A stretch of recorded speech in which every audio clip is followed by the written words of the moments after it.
Magandang araw mga lods. Ayan, tayo'y boses announcer pa rin dahil yung panahon mga lods, uso ngayon yan. Tapos alikabok pa yung trabaho natin kaya tatalis kasi tayo eh. So ngayon ang itatopic natin mga lods tungkol sa yung tanong ng ating kalods na si Amado Ramos. Yan yung ating tatapik kung ano yon. Isa muna intro mga lods. Let it bang, bang. Magandang araw sa inyo mga lods. Ayan, at pasensya na kayo mga lods kasi hindi ako masyadong nakakapag-upload dahil tayo ngayon, masyado tayong busy kasi gabi na ako nakaka-uwi. Yan, pero ganun pa man hindi pwedeng wala tayong upload kahit isa-isa lang mga lods. So ngayon, bago tayo pumunta sa ating topic, inuulit ko mga lods, sali kayo doon sa ating parapol mga lods na kakatail.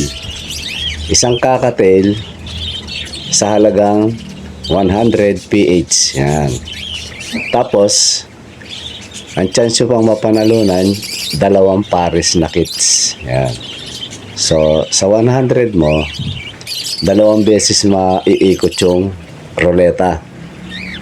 Ngayon, pag hindi ka pinalad sa kakatel, may chance ka pang manalo ng 2 pares na kits. Ayan, partidang yan mga lods. Totally, pa lang napakakunti pa ng sali kayo mga lods para ma-raffle na natin to. Ayan, lang yan, medyo paalala na konti. Baka nawawala na tayo mga lods na tayo ay may raffle mga lods. Ngayon mga lods, punta na tayo sa sa ating topic. Totally to, palasak na to pero alang-alang sa ating mga kalods. Sabi nga niya hindi niya raw makuha yung shoutout nga pala yung ating kalods na si Amado Ramos. Yan. Sabi niya, lods, nanonood ako ng mo Sabi niya, ang gaganda raw ng mga kits. Tapos, daw ba ang sikreto? Kasi siya, lagi siyang namamatayan ng mga inakay. Yan, totally, yun ang tanong niya Maraming tanong to si Lods, pero ito muna tayo. At sa mga rin, lalo na, yan, kagaya ni Lods Amado, na medyo matagal na rin siyang mag-iibon, pero hindi pa rin niya makuha yung mga pektusan kung paano mabubuhayan ng inakay. Kaya ito, itatapik natin uli kasi alam ko maraming mag-iibon na papasok, mga bago, o minsan matagal na rin yan, kagaya ni Lods, na sa maraming kadahilanan hindi nila mahuli-huli kung ba't lagi namamatay. Yan. So ganito yon mga Lods, lalo na kay Lods Amado. Una-una minsan minsan kasalanan natin, nasa atin yung kasalanan. Baka lagi yung tinitingnan, ito ang mga basic na dahilan kung ba't hindi tayo nabubuhayan. Lagi natin tinitingnan, hinahawakan o nabubulabog natin, hindi natin alam. So minsan pinababayaan ng ng hen yan. Hinawakan mo, hindi na niya susubuan minsan yan. Ganun yun. Kaya kung sino yung hinawakan mo na lalo na naninigarilyo ka mga lods, hindi na niya pakakainin yun. So magtataka ka, ba't namamatay? Kaya yan mga lods, iwasan yung humawak ng kits, lalo na kung may bisyo kayo, ng particular ang sigarilyo mga lods. Kasi ayaw ng ibon yan. Pag may naamoy siya na iba, wala, yan, pababayaan o papatayin niya yan. Diba pa? Yung tingin ka ng tingin, titingin. Maiinis din yung yung breeder, mga lods.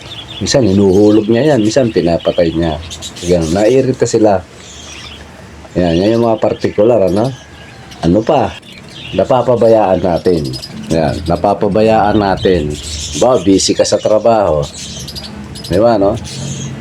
Nakalimutan mong pakainin, lalo pag breeder yan, dapat laging tinitingnan yan. Mamaya, wala nang pagkain.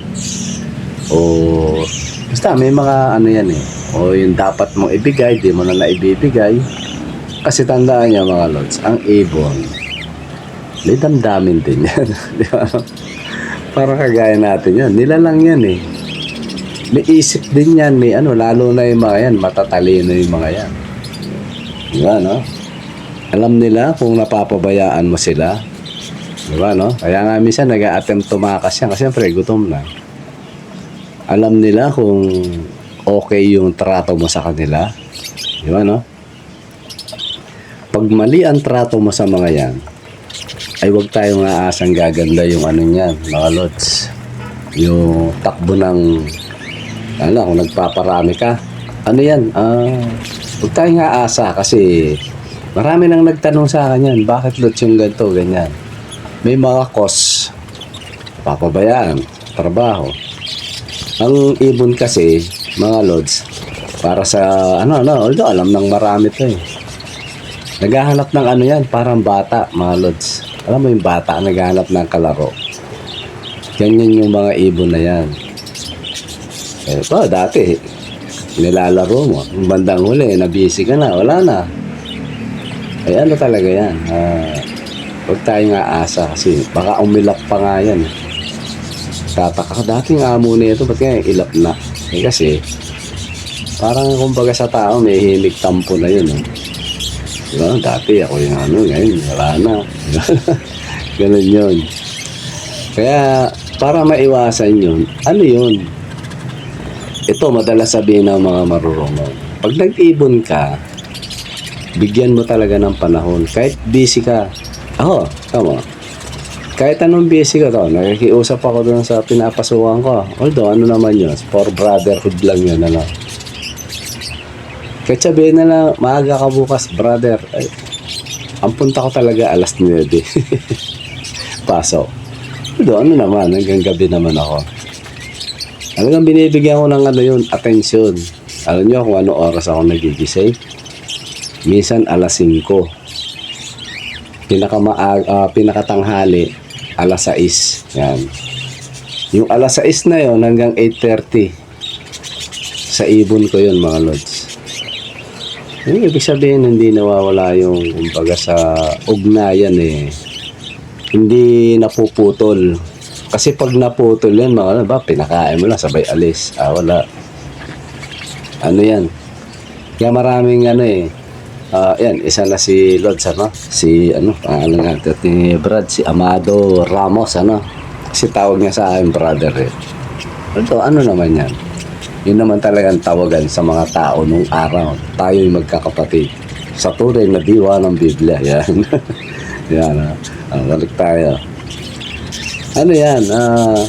Kung gusto nyo maging succeed na, sabihin matagumpay na breeder. Ano yan? May panahon, bigyan mo ng attention yung Kahit sabihin mo, hindi, libangan ko lang naman yan. Yun na nga eh. Yun, naglilibang ka may buhay yung pinaglilibangan mo. Di ba, kung pinaglilibangan mo, chess, okay lang yan. Kahit bisa, ibalibag mo lang sa isang tabi. Kaso may buhay yan eh. So, pag ang pinaglilibangan natin, may buhay o hobby, bigyan mo yung dapat. Tamang atensyon, tamang pagkain, tamang trato. Lalo na yung mga yan, malaro yung mga yan. So, sa ganung paraan, nakikita ng ibon, alagang-alaga siya. Susuklian niya yun, mga lods. Iniwala kayo sa akin. Ako, minsan, ayan, kagaya na nga yan, gugulat na. Bagamat yung iba, hindi sila satisfied, Nasabi ko rin, pasensya na kayo, mga lods, kasi ako, ang ibon ko, konti lang. Tsaka hindi ko alam yan. Mutation, hindi ko alam yan. Pero, kumuhilig ko yung ibon. Pinilit kong alamin. Bagamat tayo nang alamin yung iba, kagaya ng mga genetic, ganyan. At hindi na, kasi hindi naman tayo sasali sa mga competition eh. Ano lang naman sa atin talagang lipangan lang talaga. So ngayon iba, pag sinabing ganito, mismo hindi sila okay lang naman yun kasi parang panlasa lang yan eh. Ba, tinikman ko, sabi ko, maalat. Tinikman niya, matabang nga eh kasi mataas na yung timplada niya, kumbaga sa pagkain. Diba no? Pero sa akin, maalat ka na yun. Kumbaga sa ibon, sa akin, rare na yun. Diba? Kumbaga dati, ang common na ibon ko, opaline lang, normal. Ganun lang. Eh nagkaroon ako ng Latino. Pag uy, may lumabas na kakaiba sa ibon ko, masaya na ako ron. Uy, may lumabas na Spangle, iba yung pagka-Spangle. Pero sa iba, normal yun. Uy, may lumabas akong ganito, masaya na ako ron. Pero sa iba, yun, kasi mataas na yung, kumbaga sa luto, mataas na yung panlasa. Ganun lang. Pero naman yan eh. Lahat ng mga opinion ng tao, yun? Tanggapin natin kasi yun eh, doon tayo matututo. Diba no? Tanggapin natin. Halimbawa ako, may nagsabi, ano lang naman yun. Tanggapin ko yun. Doon ako matututo eh. Diba no? Kumbaga dare. Yan. Dinedare ako meta. Ayusin ko nga. Diba no? Parang ganun lang naman yun. Hindi ako na doon. Maganda nga yun eh. Diba no? Na i-correct tayo. Ganun lang yan. Pero para sa akin, lumabas yung mga ibon ko na magaganda. Para sa akin ewan ko lang sa iba kung maganda sa kanya. Totally may nagsabi na nga sa akin dati. Pamigay mo na lang yan, sabi niya. Puro normal lang naman yan. Di ba no? Siguro sa kanya di mga ganun eh. Di mga ganun nagsasabi. Yun, yan eh. Matagal na rin naman na yun. Yan, para sa akin siguro sabi ko ito, hindi tunay na mahal niya ibon. Di ba no? Ang pag-iibon. Kasi yung pakiramdam ng mag-iibon, mga lods, ang talagang mag-iibon, kay baguhan ka, kay matanda ka na mag-iibon. May namatay lang na ibon niya, nangihinayang yun. Tandaan niyo yun. Nalulungkot yun. Pag may sakit ang ibon niya, yun. Kasi alaga niya yan eh. Ako nga, sabi ko nga sa inyo, di ba, nagpaparapol ako.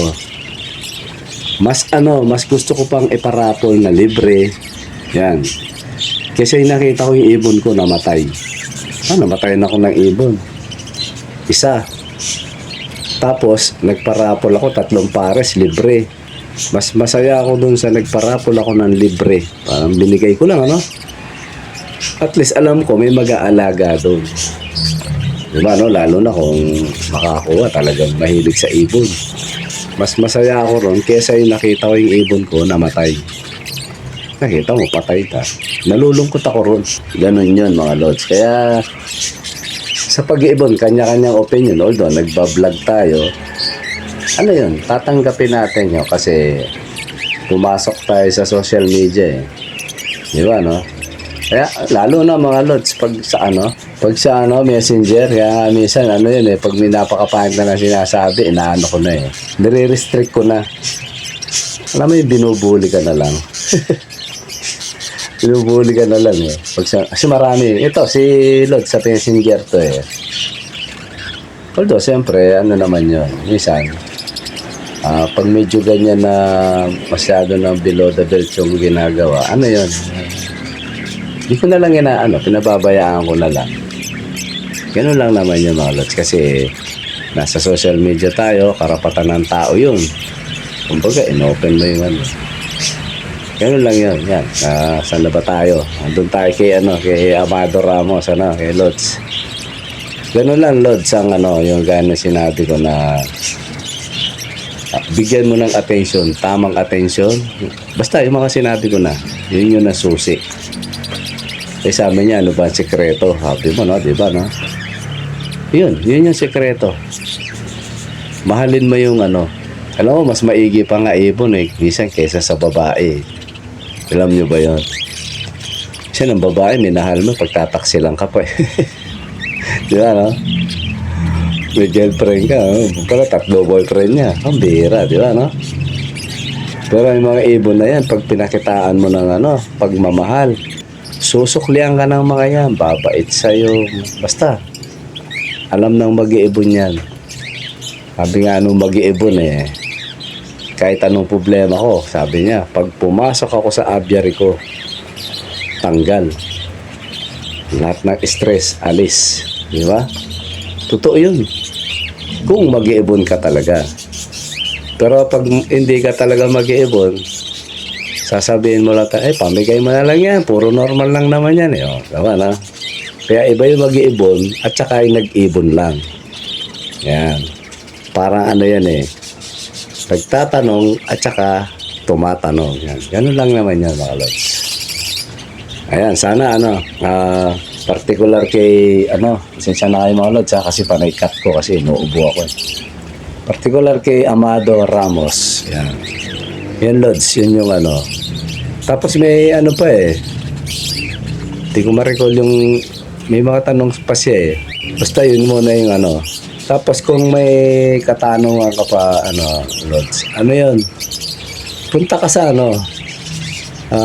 pwede ka magtanong sa Messenger pero punta ka pa rin sa YouTube kasi doon talaga tayo para gusto kasi ni YouTube yan yung nagko-comment ka, nagla-like yan, kaya huwag niyong kalimutan yan, comment and like mga lods.